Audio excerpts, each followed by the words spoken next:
ओम शांति। आज 30 सितंबर 2021 के बाबा के मधुर महावाक्य सुनेंगे। आज की मुरली में बाबा कहे, बाबा आए हैं तुम्हें सत्यनारायण की कथा सुनाने। और सत्यनारायण की कथा का रहस्य है गंवाना और पाना। जैसे दिखाते हैं कहानी में कि उसने सारा माल इकट्ठा किया, फिर गंवा दिया, फिर उसको प्राप्त हुआ। ठीक इसी तरह बाबा कहे, तुम बच्चे भी राजाई को प्राप्त करते हो, फिर जैसे ही रावण राज्य आता है सब गंवा देते हो। अब फिर बाप आए हैं तुम्हें उस राजाई को पुनः प्राप्त करने की मेहनत बताने। तो सुनते हैं बाबा के मधुर महावाक्य। ओम शांति। मीठे बच्चे, अभी यह रावण राज्य, पुरानी दुनिया खत्म हो नई दुनिया आ रही है। इसीलिए श्रीमत पर चल, पवित्र बनो तो श्रेष्ठ देवी देवता बनेंगे। आज की मुरली से प्रश्न है, बाप अपने बच्चों को सत्यनारायण की कथा सुनाते हैं। उस कथा का रहस्य क्या है? उत्तर है, उसका रहस्य है बादशाही लेना और गंवाना। अलफ को अल्लाह मिला तो गदाई छोड़ दी। जो विश्व के मालिक थे वही 84 जन्म ले राजाएं गंवा देते हैं, फिर बाप उन्हें राजाई देते हैं। पतित से पावन बनना, गदाई छोड़ राजाई लेना, यही सच्ची सत्यनारायण की कथा बाप सुनाते हैं। आज की मुरली से पहले गीत बजा है, आखिर वह दिन आया आज। ओम शांति। ओम शांति का अर्थ तो रूहानी बाप ने समझाया है। ओम माना अहम आत्मा हूं और मेरा शरीर है। आत्मा तो देखने में नहीं आती है, ये समझ में आता है। मैं आत्मा हूं, यह मेरा शरीर है। आत्मा में ही मन बुद्धि है, शरीर में बुद्धि नहीं है। आत्मा में ही संस्कार अच्छे व बुरे रहते हैं। मुख्य है आत्मा। उस आत्मा को कोई देख नहीं सकते हैं। शरीर को आत्मा देखती है, आत्मा को शरीर नहीं देख सकता। आत्मा को शरीर नहीं देख सकता, लेकिन वो आत्मा शरीर को देखती है। आत्मा को शरीर नहीं देख सकता। जान सकते हैं कि आत्मा निकल जाती है तो शरीर जड़ हो जाता है। आत्मा देखी नहीं जाती है, शरीर देखा जाता है। वैसे ही आत्मा का जो फादर है, जिसको ओ गॉड फादर कहते हैं, वह भी देखने में नहीं आते हैं। उनको समझा जा सकता है, जाना जा सकता है। आत्माएं सब ब्रदर्स है। शरीर में आते हैं तो कहेंगे यह भाई भाई है, वह भाई बहन है। आत्माओं का बाप है परमपिता परमात्मा। जिस्मानी भाई बहन एक दो को देख सकते हैं। आत्माओं का बाप सभी का एक है, उनको देख नहीं सकते। तो बाप आए हैं पुरानी दुनिया को नया बनाने। नई दुनिया सतयुग थी, यह पुरानी दुनिया कलयुग है। इनको अब बदलना है। जैसे पुराना घर खत्म हो नया घर बनता है, वैसे यह पुरानी दुनिया खलास होनी है। सतयुग के बाद त्रेता, द्वापर, कलयुग, फिर सतयुग आना जरूर है। वर्ल्ड की हिस्ट्री, ज्योग्राफी रिपीट होनी है। सतयुग में होता है देवी देवताओं का राज्य। आधा कल्प चलता है सूर्यवंशी और चंद्रवंशी। उनको कहा जाता है लक्ष्मी नारायण की डिनाइस्टी, राम सीता की डिनाइस्टी। तो यह सहज है ना। फिर द्वापर कलयुग में और धर्म आते हैं। फिर देवी देवताएं जो पवित्र थे वह अपवित्र बन जाते हैं ना। कितना सुंदर सरल शब्दों में बाबा पूरा चक्र हमें समझा रहे हैं। इनको कहा जाता है रावण राज्य। रावण को वर्ष वर्ष जलाते हैं परंतु जलता ही नहीं है। यह है सबसे बड़ा दुश्मन, इसलिए उनको जलाने की रस्म पड़ गई है। भारत का नंबर 1 दुश्मन है रावण, और नंबर 1 दोस्त सदा सुख देने वाला है खुदा। खुदा को दोस्त कहते हैं ना। इस पर एक कहानी भी है। तो खुदा है दोस्त, रावण है दुश्मन। खुदा दोस्त को कभी जलाएंगे नहीं। बाबा कहे खुदा दोस्त को कभी जलाएंगे नहीं। रावण दुश्मन है, इसीलिए 10 शीश वाला रावण बनाकर उनको वर्ष वर्ष चलाते हैं। गांधी जी भी कहते थे हमें राम राज्य चाहिए। राम राज्य में है सुख, रावण राज्य में है दुख। अब ये कौन बैठ समझाते हैं? पतित पावन बाप शिव बाबा, ब्रह्मा दादा। बाबा हमेशा सही करते हैं, बाप दादा। ब्रह्मा बाबा साइन करते थे तो बाप दादा लिखते थे। प्रजापिता ब्रह्मा भी तो सबका होगा। जिसको एडम कहा जाता है उनको ग्रेट ग्रेट ग्रैंडफादर कहा जाता है। मनुष्य सृष्टि में प्रजापिता हुआ। प्रजापिता ब्रह्मा द्वारा ब्राह्मण, फिर ब्राह्मण 100 देवी देवता बनते हैं। देवता क्षत्रिय वैश्य शूद्र बन जाते हैं। इनको कहा जाता है प्रजापिता ब्रह्मा, मनुष्य सृष्टि का बड़ा। प्रजापिता ब्रह्मा के कितने ढेर बच्चे हैं। बाबा बाबा कहते रहते हैं। यह है साकार बाबा, शिव बाबा है निराकार बाबा। गाया भी जाता है प्रजापिता ब्रह्मा द्वारा नई मनुष्य सृष्टि रचते हैं। यह है पतित दुनिया, रावण राज्य। अब रावण की आसुरी दुनिया खत्म हो जाएगी, उसके लिए यह महाभारत लड़ाई है। फिर सतयुग में इस रावण दुश्मन को कोई जलाएंगे नहीं। रावण होगा ही नहीं। रावण ने ही यह दुख की दुनिया बनाई है। ऐसे नहीं जिनके पास पैसे बहुत है, बड़े बड़े महल आदि है, वह स्वर्ग में है। बाप समझाते हैं भल किसके पास करोड़ है परंतु शांति नहीं है। पैसे आदि तो सब मिट्टी में मिल जाने वाले हैं। नई दुनिया में फिर नई खानियां निकलती है, जिससे नई दुनिया के महल आदि सारे बनाए जाते हैं। ये पुरानी दुनिया अब खत्म होनी है। सतयुग में है वाइसलेस, संपूर्ण निर्विकारी। वहां बच्चे योग बल से पैदा होते हैं।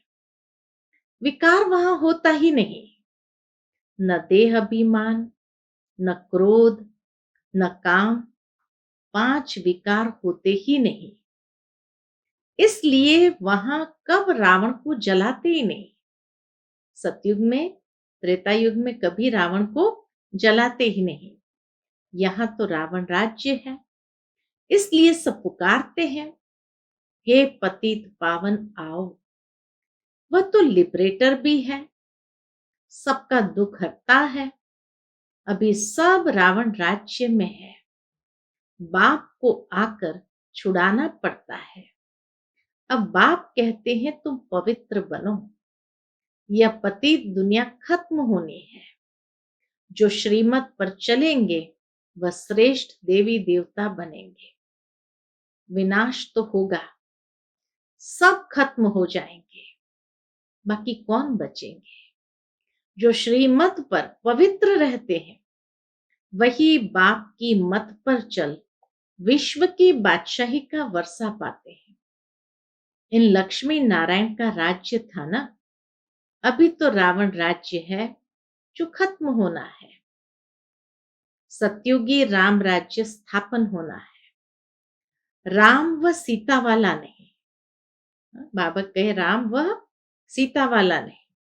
शास्त्रों में तो बहुत फालतू बातें लिख दी है। लंका ये सारी दुनिया है। बाबा की रामायण जैसे बेहद की है। इसमें रावण का राज्य है। भारत सोने की चिड़िया था सतयुग में, जबकि दूसरा कोई राज्य ही नहीं था। बाप भारत में आकर फिर से सोने की चिड़िया स्वर्ग बनाते हैं। बाकी जो इतने धर्म है सब खत्म हो जाएंगे। समुद्र भी उछल मारेगा। बॉम्बे क्या था? एक छोटा सा गांवड़ा था। अभी सतयुग की स्थापना होती है, फिर बॉम्बे आदि रहेगी नहीं। सतयुग में बहुत थोड़े मनुष्य होते हैं। कैपिटल दिल्ली होती है, जहां लक्ष्मी नारायण का राज्य होता है। दिल्ली सतयुग में परिस्तान थी। दिल्ली ही गद्दी थी। राम राज्य में भी दिल्ली ही कैपिटल रहती है ना। सतयुग से लेकर के कलयुग अंत तक दिल्ली ही कैपिटल रहती है।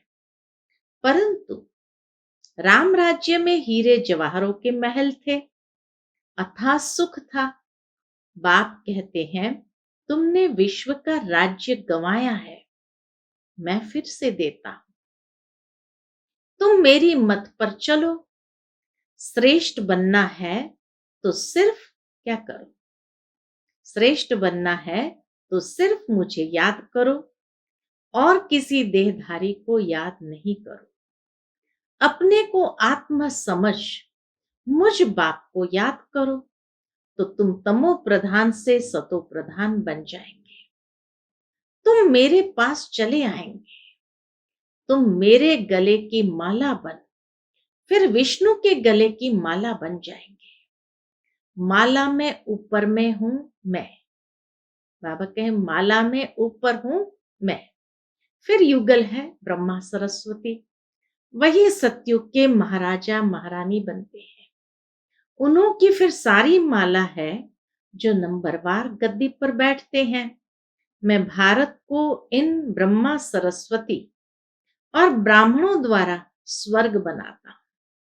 जो मेहनत करते हैं उन्हों के फिर यादगार बनते हैं। आत्माओं का रहने का स्थान है परम धाम, जिसको ब्रह्मांड भी कहते हैं। हम सब आत्माएं वहां स्वीट होम में रहने वाली है बाप के साथ। वह है शांति धाम। मनुष्य चाहते हैं हम मुक्ति धाम में जाएं, परंतु वापस कोई जा नहीं सकते। सबको पार्ट में आना ही है।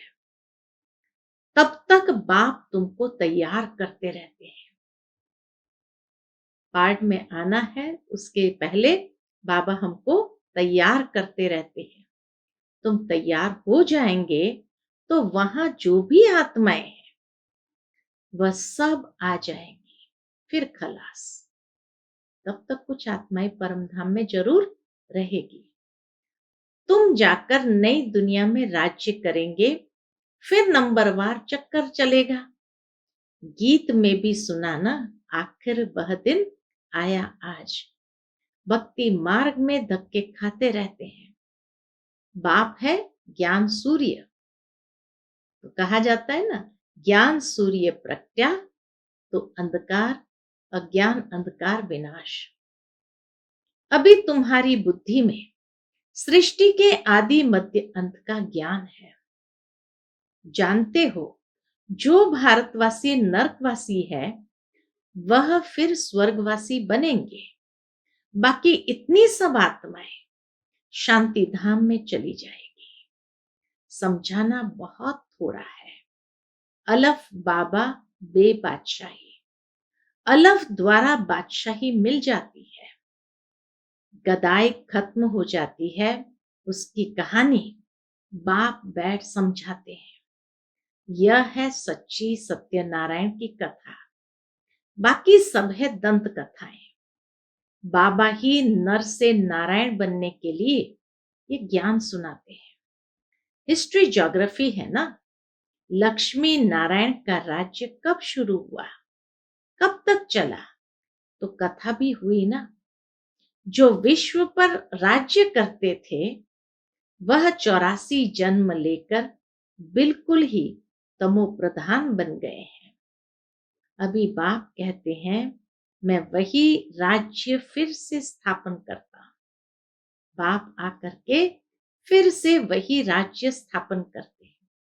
तुम कैसे पतित से पावन, पावन से पतित बनते हो, वह सारी हिस्ट्री ज्योग्राफी समझाते हैं।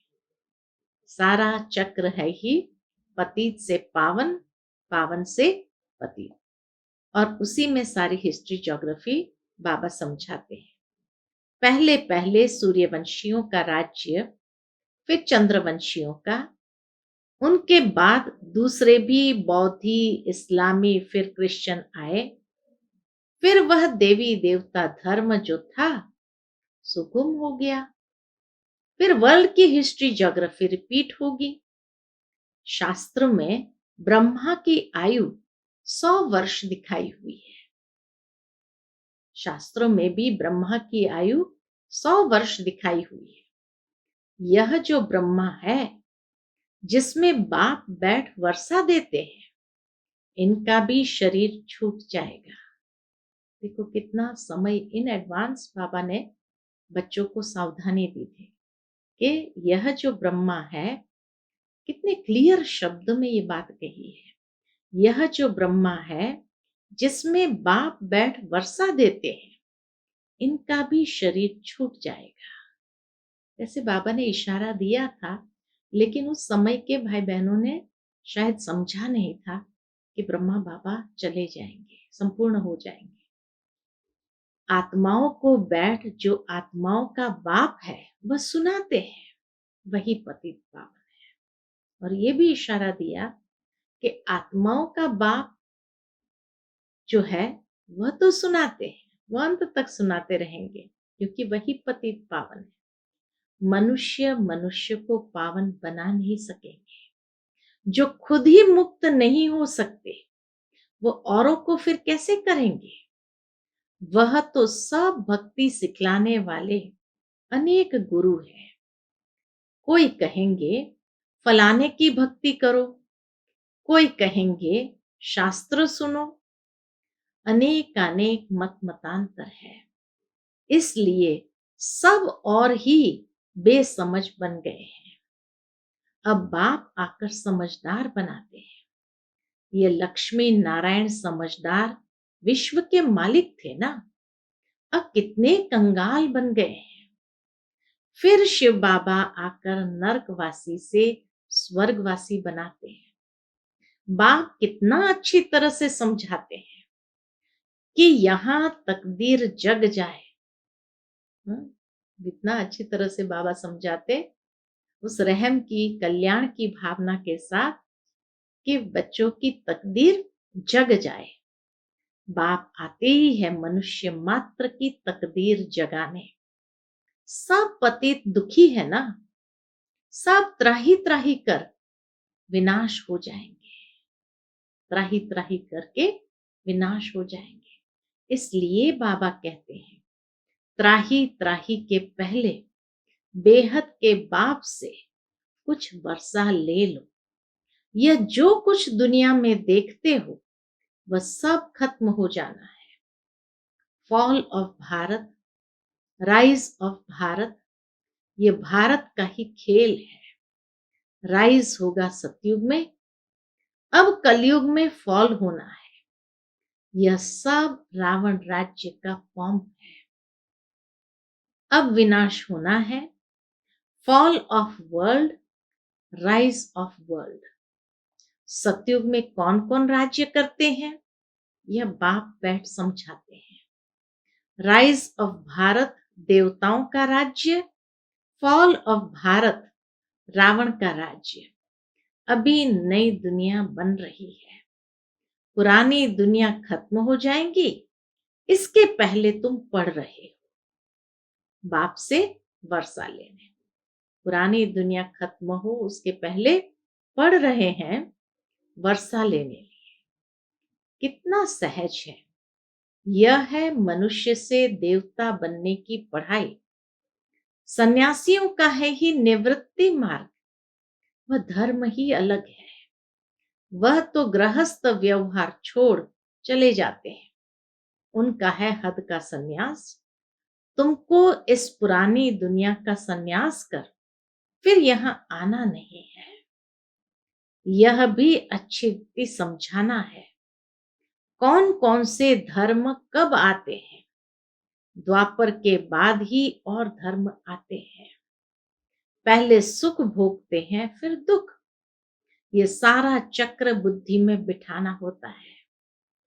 जब से तुम चक्र में आते हो, महाराजा महारानी बनते हो, सिर्फ अलफ और बे को समझाना है। बाबा किसको विलायत में जाने की मना नहीं करते हैं। यूं तो सब चाहते हैं कि मृत्यु अपने देश में ही हो। अब विनाश तो होना ही है। हंगामा इतना हो जाएगा जो विलायत से फिर आ भी नहीं सकेंगे। इसलिए बाप समझाते हैं कि भारत भूमि सबसे उत्तम है, जहां बाप आकर अवतार लेते हैं। शिव जयंती भी मनाई जाती है। सिर्फ कृष्ण का नाम डालने से सारी महिमा ही खत्म हो गई है। सर्व मनुष्य मात्र का लिबरेटर यहां आकर अवतार लेते हैं। गॉड फादर ही है जो आकर लिबरेट करते हैं। तो ऐसे बाप को नमन करना चाहिए। ऐसे बाप को नमन करना चाहिए। कितना ऊंचा रिगार्ड ब्रह्मा बाबा हम सभी के मन में बिठाते हैं शिव बाबा के लिए। उनकी जयंती मनानी चाहिए, परंतु कृष्ण का नाम डालने से सारी वैल्यू गुम कर दी है। नहीं तो भारत सबसे ऊंच तीर्थ है। वह बाप यहां ही आकर सबको पावन बनाते हैं। तो यह सबसे बड़ा तीर्थ ठहरा। भारत भूमि सबसे बड़ा तीर्थ ठहरा, जहां बाप स्वयं पधरामणी करते हैं। सबको दुर्गति से छुड़ाए सदगति देते हैं। यह ड्रामा बना हुआ है। अभी तुम आत्माएं जानती हो, हमारा बाबा इस अपने शरीर द्वारा ये राज समझा रहे हैं। हमारा शिव बाबा इस अपने शरीर द्वारा, यानी ब्रह्मा बाबा के शरीर द्वारा ये राज समझा रहे हैं। हम आत्मा इस शरीर द्वारा सुनती है। आत्म अभिमानी बनना है। अपने को आत्म समझ बाप को याद करो तो कट निकलती जाएगी और पवित्र बन तुम बाप के पास आ जाएंगे। जितना याद करेंगे उतना पवित्र बनेंगे। औरों को भी आप समान बनाएंगे तो बहुतों की आशीर्वाद मिलेगी। ऊंच पद पालेंगे, इसलिए गाया जाता है सेकंड में जीवन मुक्ति। अच्छा, मीठे मीठे सिकिलते बच्चों प्रति माता पिता बाप दादा का याद प्यार और गुड मॉर्निंग। रूहानी बाप की रूहानी बच्चों को नमस्ते। हम सब रूहानी बच्चों की रूहानी माता पिता बाप दादा को याद प्यार गुड मॉर्निंग और नमस्ते नमस्ते। शुक्रिया बाबा, शुक्रिया। आज की मुरली से धारणा के लिए मुख्य सार है। पहली पॉइंट, बाप के गले की माला बन विष्णु के गले में पिरोने के लिए संपूर्ण सतो प्रधान बनना है। एक बाप की मत पर चलना है। दूसरी बात, ऐसी सेवा करनी है जो अनेक आत्माओं की आशीर्वाद मिलती रहे।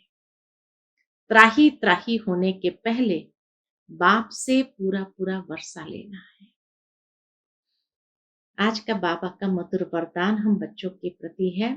ताज और तिलक को धारण कर बाप दादा के मददगार बनने वाले दिल तख्त नशीन भव। ताज और तिलक को धारण कर बाप दादा के मददगार बनने वाले दिल तख्त नशीन भव। जब कोई तख्त पर बैठते हैं तो तिलक और ताज उनकी निशानी होती है।